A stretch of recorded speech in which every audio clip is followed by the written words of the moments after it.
श्री राधे कृष्णा। मैं सीमा दुबे आप सभी का अपने चैनल पर बहुत बहुत स्वागत करती हूँ।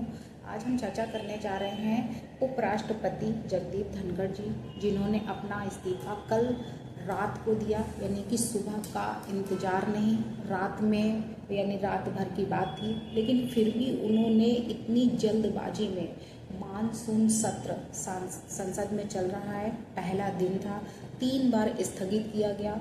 उसके बाद क्या हुआ कि 9:45 बजे रात में अचानक एकदम से ये खबर आई कि उपराष्ट्रपति जगदीप धनखड़ जी ने इस्तीफा दे दिया। आखिरकार क्या रीज़न था जो इस्तीफा देने का, कि अचानक एकदम से इस्तीफा देने की जो बात सामने आई वो इसमें सबको चौंका दिया। यानी इस्तीफा देने का रीज़न जो बताया जा रहा है वो है उनका स्वास्थ्य। वो प्राथमिकता अगर देते हैं तो अपने स्वास्थ्य को देते हैं। वही है कि अगर जान है तो जहान है, शरीर है तो सब कुछ है। तो वही है कि उन्होंने यही सोचा कि अगर हम स्वस्थ रहेंगे तो ही हम कुछ कर पाएंगे। अगर हमारा स्वास्थ्य ही सही नहीं रहा और स्वास्थ्य ही मेरा बिगड़ गया तो मैं उपराष्ट्रपति और क्या सभापति। तो उन्होंने सिर्फ और सिर्फ डॉक्टर के कहने पर ये डिसीज़न लिया और उन्होंने तुरंत इस्तीफा दे दिया। उसी से अभी 2-3 दिन पहले ही केजरीवाल जी उनसे मिलने के लिए गए थे, उपराष्ट्रपति जगदीप धनखड़ जी से। और किस वजह से, उससे पहले हेमंत सोरेन जो झारखंड के मुख्यमंत्री हैं, उन्होंने उनके पिता गंगाराम में एडमिट हैं तो वो अपने पिता को देखने गए। उसके साथ साथ केजरीवाल भी उनको देखने गए। उसके बाद उन्होंने जगदीप धनखड़ जी से मुलाकात की, उपराष्ट्रपति से, और उनकी लंबी आयु और स्वास्थ्य की कामना की। उन्होंने अपने एक्स पर भी लिखा कि हाँ कि जो उपराष्ट्रपति हैं उनको भगवान लंबी आयु दे और उनका स्वास्थ्य ठीक रखे। वहीं पे जो जस्टिस यशवंत वर्मा की बात आ रही थी उस पर भी बड़ी कड़े उसमें जो जगदीप धनखड़ जी ने अपने बयान दिए थे कि इस केस में कि उन्होंने कहा था अगर कोई अपराध हुआ है तो उसे सज़ा क्यों नहीं मिली है, उस पर न्यायपालिका है वो कदम उठाए।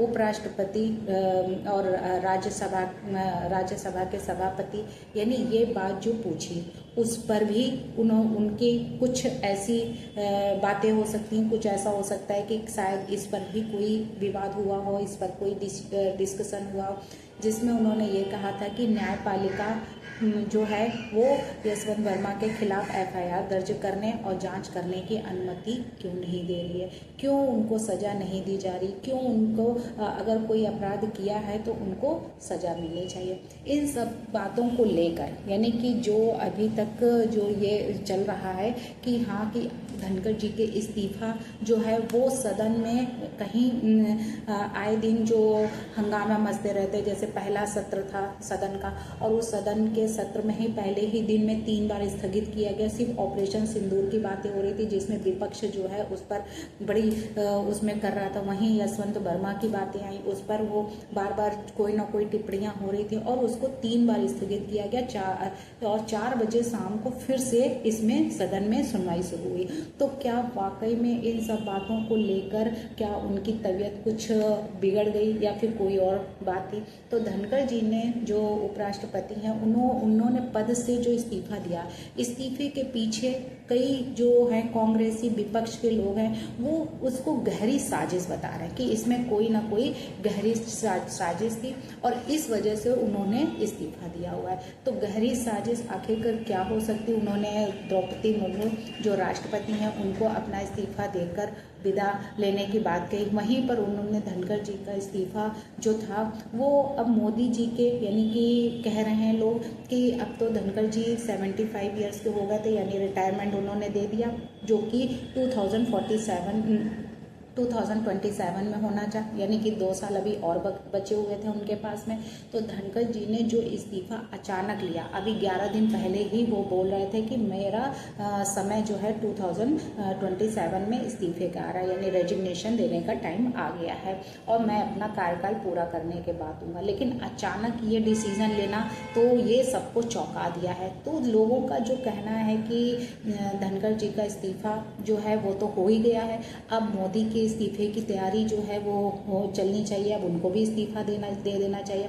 अभी 8-10 दिन पहले भी ये हुआ था कि जो आरएसएस के प्रमुख भागवत जी हैं, उन्होंने जो बात ये कह दी थी कि अब दूसरों को मौका देना चाहिए एज होने पर। तो क्या इन सब बातों को लेकर जो विपक्ष अपनी अपनी बातें कह रहा है, तो ये बात सत्य है या वाकई में उनकी जो स्वास्थ्य यानी कि ये बड़ी बीमारी जो है उसका कारण है धनखड़ जी के इस्तीफे का? तो इस्तीफे का जो मेन कारण है उनके जो कार्डियोलॉजी में दिखाया, यानी हार्ट की प्रॉब्लम जो बताई जा रही है कि हार्ट की प्रॉब्लम है। डॉक्टर ने उनको सख्त निर्देश दिए हैं, इस वजह से वो अपना डिसीजन जो है वो लिया है इस्तीफा।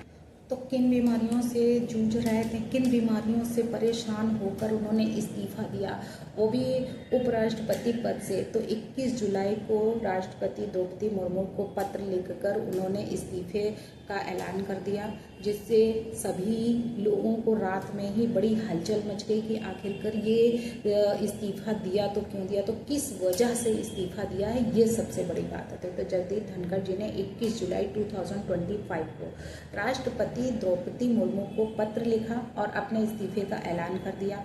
उन्होंने अपने पत्र में ये लिखा कि डॉक्टरों की सलाह पर उन्होंने अपनी सेहत को प्राथमिकता देते हुए यह कदम उठाया है। उनके पत्र के मुताबिक स्वास्थ्य देखभाल और प्राथमिकता और चिकित्सा की सलाह का पालन करने के लिए मैं भारत के उपराष्ट्रपति पद से तत्काल प्रभाव से इस्तीफा देता हूँ। जैसा कि उन्होंने संविधान के अनुच्छेद 67A में प्रावधान है कि उन्होंने कार्यकाल के दौरान मिले समर्थन में यानी कि के लिए राष्ट्रपति द्रौपदी मुर्मू जी और प्रधानमंत्री नरेंद्र मोदी और संसद के सदस्यों का आभार जताया। और उन्होंने ये भी पत्र में बताया कि उनकी बीमारी जो है उसका अभी तक कोई ऐसी सटीक जानकारी नहीं है कि आखिरकार है क्या चीज़।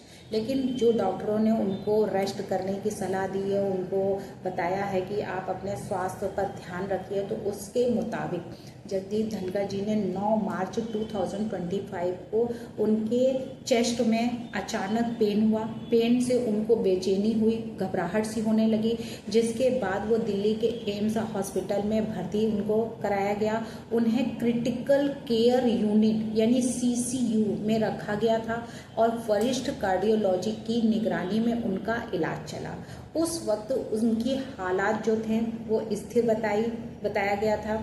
उसके बाद 12 मार्च को उन्हें डिस्चार्ज कर दिया गया था। माना जाता है कि उनकी जो सेहत है यानी कि वो पूरी तरह ठीक नहीं हुई है, क्योंकि इसके बाद भी उनकी तबीयत बिगड़ती रही है और कुछ ना कोई समस्या होती रही है। तो धनखड़ को दिल से जुड़ी जो गंभीर समस्या है वो उनके समझ में आ गया कि काफ़ी समय से ये बीमारी चल रही थी, यानी कि कुछ ना कुछ बेचैनी होना या घबराहट होना या फिर उनको चेस्ट में पेन हो जाना। उनकी बीमारी की सटीक जानकारी अभी तक सार्वजनिक नहीं की गई है कि उनकी आखिरकार मेन जो स्वास्थ्य है वो कैसा है, यानी कि उनकी हेल्थ जो है वो किस उसमें है कि जिसकी वजह से उनको बड़ी समस्या आ रही। सेहत इतनी खराब थी जिसके चलते डॉक्टरों ने उनको तनाव और इन सब चीज़ों से दूर रखा है और आराम करने की सलाह दी है कि आप आराम करिए। तो राजनीति में टेंशन इतनी होती हैं और टेंशन को संभालना भी पड़ता है, कठिन से कठिन बहसें होती हैं। और राज्यसभा में चूंकि सभापति होने के नाते तो उनको कितने माइक कान में लगाकर और इतने लोग होते हैं वहाँ पे और इतने लोगों की बहस सुनना, उसके बाद में उन पर बोलना, और वहाँ पे तो कंटिन्यू एक को चुप कराओ, दूसरा बोलता, दूसरे को चुप कराओ, तीसरा बोलता, और कभी कभी तो सारे एक साथ बोलने लगते। जैसा कि अभी कल ही मानसून सत्र था और उसमें ही पहले ही दिन यानी संसद में इतना हंगामा 3 बार स्थगित किया गया। उसके बाद चौथी बार शाम को 4 बजे फिर से सुनवाई हुई। तो सोचिए, एक जो वाकई में दिल का कमज़ोर यानी कि डॉक्टर ने बताया कि उनको चेस्ट प्रॉब्लम है, कार्डियोलॉजी में दिखाया यानी हार्ट की समस्या है। तो आप सोचिए कि ऐसे लोगों को टेंशन से बिल्कुल दूर रहना चाहिए। लेकिन राजनीति यानी कि उसमें टेंशन तो संभालना ही पड़ेगा, उसमें कठिन से कठिन बहसें होती हैं। तो इन सब सलाह लेने के बाद डॉक्टर से तो उपराष्ट्रपति जी ने केवल एक ही अपनी प्राथमिकता समझी और वो समझा इस्तीफा देना। और उन्होंने इस्तीफा साफ कर दिया देकर, और उन सब जिम्मेदारियों से अब वो दूर हो गए हैं। तो क्या वाकई में जगदीप धनखड़ जी को ये जो डिसीज़न लिया है वो वाकई में उनके लिए बिल्कुल सही है, या फिर उनको कोई और वजह है जिसकी वजह से उनको तत्काल ये डिसीज़न लेना पड़ा और इस्तीफा देना पड़ा? लेकिन अभी तक कोई भी ऐसी जानकारी नहीं आई है। वो विपक्ष जो है वो तो चिल्लाते रहते हैं, वो तो अपनी जो भी बातें होती हैं वो अपनी कहते रहते हैं कि इस वजह से हुआ, इस वजह से हुआ, उनका 75 पूरा होने वाला है, इस वजह से उन्होंने इस्तीफा दे दिया, अब मोदी जी को जाना चाहिए, अब ऐसा करना चाहिए। लेकिन ये सब बातें कहीं सुनिए, लेकिन जो मेन बातें हैं वो सिर्फ और सिर्फ एक ही है, और वो है उनके स्वास्थ्य संबंधी, यानी हेल्थ की समस्या है। और हेल्थ इज वेल्थ, स्वास्थ्य ही धन है। अगर स्वास्थ्य है तो सब कुछ है, अगर स्वास्थ्य नहीं है तो हम वेल्थ का क्या करेंगे? तो हेल्थ इज वेल्थ। स्वास्थ्य को उन्होंने प्राथमिकता दी और इस वजह से उन्होंने अपना इस्तीफा राष्ट्रपति जी को सौंपा। इसलिए स्वास्थ्य से कोई खिलवाड़ नहीं करना चाहिए। ये तो एक सीख लेनी चाहिए कि इतने बड़े पद पर, यानी कि बंगाल के गवर्नर होने के बाद, फिर उसके बाद यहाँ सुप्रीम कोर्ट में, उसके बाद गवर्नर, उसके बाद उपराष्ट्रपति, सभापति, इतने पोस्ट पर पहुँचने के बाद, इतनी ऊंचाई पर पहुँचने के बाद, और उन्होंने सिर्फ और सिर्फ अपने हेल्थ के लिए और इस्तीफा दे दिया। सोचिए, सभी को इस चीज़ से सीख लेनी चाहिए कि हेल्थ इज वेल्थ, स्वास्थ्य ही धन है। इसलिए स्वास्थ्य से किसी को कोई खिलवाड़ नहीं करना चाहिए। पहले स्वास्थ्य को प्राथमिकता देनी चाहिए, फिर किसी और चीज को। ये उपराष्ट्रपति जी से ही सीख लेनी चाहिए। सभी जनता, आम जनता या पॉलिटिशियन या और भी कोई हो, XYZ, सभी को ये सीख लेनी चाहिए कि स्वास्थ्य ही धन है। भारत माता की जय, वंदे मातरम, जय श्री।